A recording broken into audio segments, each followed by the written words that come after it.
Evander Holyfield ahead 4 rounds to 1 and 1 even. I see it like that myself, but then I never could have been a good judge. Bowe taking command right now with the jab. Someone is telling... And somebody in a parachute has just landed on the edge of the ring, has been pulled away by security guards. The fight has been brought to a halt. There's a massive melee at ringside as this fellow with a motorized parachute has landed right on top of spectators and officials at ringside. He's in the midst of a mass of security guards now. It's not easy to find contentment in life. For every prodigy or privileged moron, there are 1,000 people who, in the eyes of self-harming society, just are. And it takes a lot of consistent effort and pressure to achieve any semblance of status or respect. James Miller was a talented paraglider, dissatisfied with what by most people's standards is a pretty cool vocation. He pursued notoriety, the outrageous. He pursued a modern kind of transcendence. The macro world first learnt of James Miller during his most notorious act in life, paragliding into a title fight between Riddick, Bowe and Evander Holyfield on November 6, 1993. And it was a pretty even affair until the 7th round. That's when Miller made his entrance, gliding in from the open-top roof of Caesar's palace with the intent of landing directly in the ring. It was an amazing feat. What Miller hadn't factored in was the scaffolding and lighting above the ring. Miller's paragliding equipment became entangled, essentially hanging him up like a living piñata for members of the crowd to beat unconscious, and then a bit more.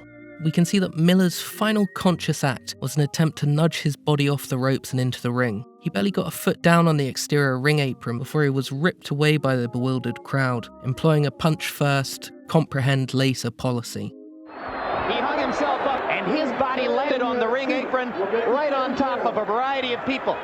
Bowe's in the Fila trunks here. He was sponsored by them. It's clear Miller landed in Bowe's corner because we can see the people beating the shit out of him are clad in Fila tracksuits. There could have been a propeller there for all we know, and if nobody has been hurt, it will be a near miracle.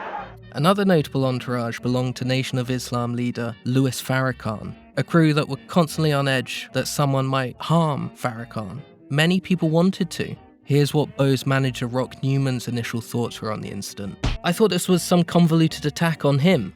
Presumably not wanting anything to happen to Farrakhan led to the punches being extra panicked and thus severe. We see here the unconscious Miller being dragged down by whoever could find their grip, wrapping their fingers around and, in the process, into the protective cage of blades powerful enough to elevate a man. They really didn't give a shit. That's Rock Newman, Bowe's manager, right next to the propeller in the hat. He's kind of like a heel wrestling manager. He's got that kind of vibe. In another fight, he grabbed one of Bowe's opponents from behind, allowing Bowe to get in a few extra improperly defended punches. Manager of Riddick, Bowe, and a tag team comes in, and TILLERY does a 360, but still out of the ring. Pandemonium in the ring at the end of round number 1. A few years after the Fan Man incident, Bowe's entourage would help incite a riot following a boxing match between Bowe and Andrew GOLOTA. GOLOTA repeatedly punched Bowe in the testicles, resulting in a disqualification victory for Bowe. That was another low blow. Down goes Bowe, and that's it. Great. It's a disqualification. And now there's a fight in the ring that's been started by some of Bowe's handlers who went after Lou Duva, and somebody's going to get hurt in there. Somebody's going to get hurt.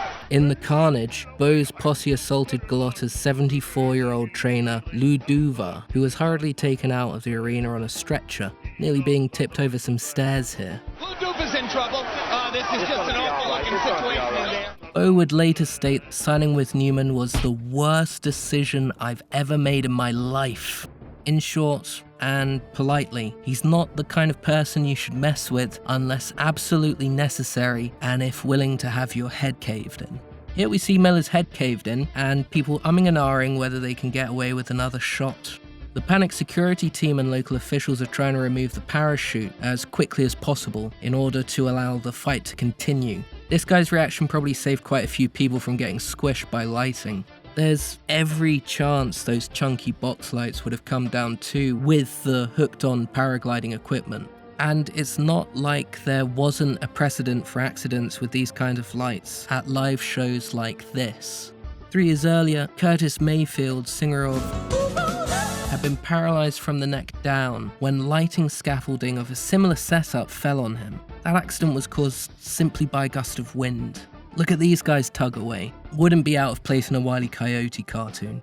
Another notable casualty of the night was Riddick Bowe's wife, Judy, who at the time was 6 months pregnant with this guy, really adding a human touch to how poorly thought out and irresponsible Miller's actions were. Crowds are a living, breathing organism.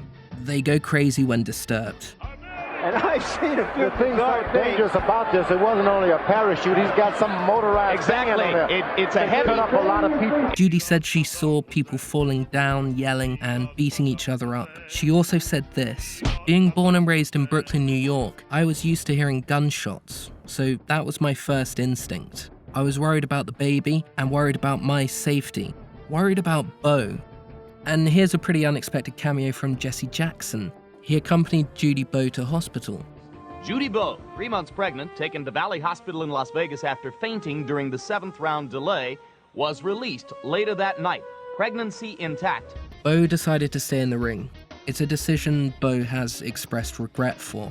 An awful decision to have to make, and surely weighed on his mind for the rest of the evening, to some extent. The argument's there that it caused the tide of the fight to shift after the 21-minute break incurred by the fan man. Bowe ended up losing, the only time he lost to Holyfield. They had a rubber match in '95 that Bowe won by TKO in the 8th round, with no outside interference. That's it. So, was it even possible for Fan Man to properly land in the ring? Well, some Mythbusters-esque TV show put it to the test, and no. Seems like he never could have done it. The equipment was far too large to get past the rigging, thus exposing another layer of insanity to James Miller's actions. He'd done evidently little to no planning. Just fly the gargantuan spinning blades into the crowd and hope for the best. Presumably the authorities thought Miller's beating was punishment enough, as his bail was set at only $200. His charge, naturally, was dangerous flying. Later, with all eyes on him, Miller quipped, "It was a heavyweight fight and I was the only one that got knocked out."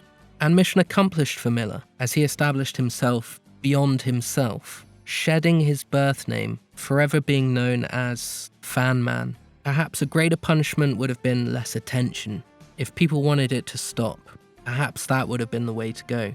To make Miller's screams silent, to force him back into the crowd, button up his shirt, and get him back out there to create weekend team-building paragliding packages for faceless, inoffensive office workers. This is not good. Shut the fuck up and do your job.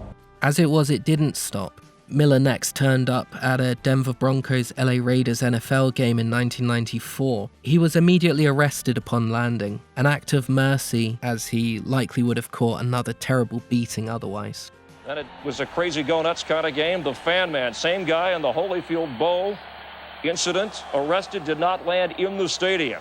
He also paraglided into an FA Cup football match between Bolton Wanderers and Arsenal. And then a few weeks later, still on his UK rampage, he paraglided onto the roof of Buckingham Palace. The Queen wasn't in, unfortunately. Fuck the Queen.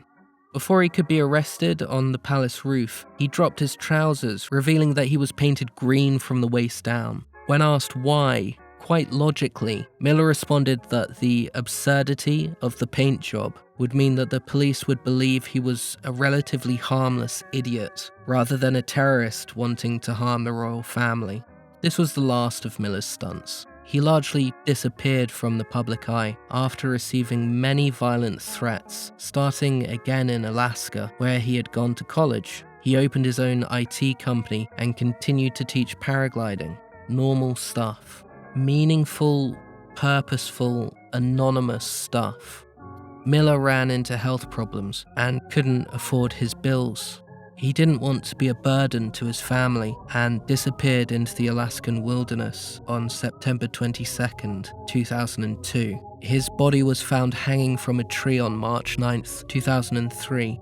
The Alaskan wilderness is a hotspot for disappearances. It is so vast and remote that bodies are rarely found. It was pure chance that a hunting expedition discovered him. It was not Miller's intention. He wanted this bit of his story to be invisible. And what is Fan Man? It is a caricature. It's a timestamp of the 90s, a symbol of nuisance, a troll before the term existed, wanting to leave his mark on his world, and paradoxically sacrificing his identity in the process. But none of this matters anyway. When we zoom out, nothing matters from 100 feet up. Did you enjoy that? Let us know in the comments section. And please, like and subscribe if you want more.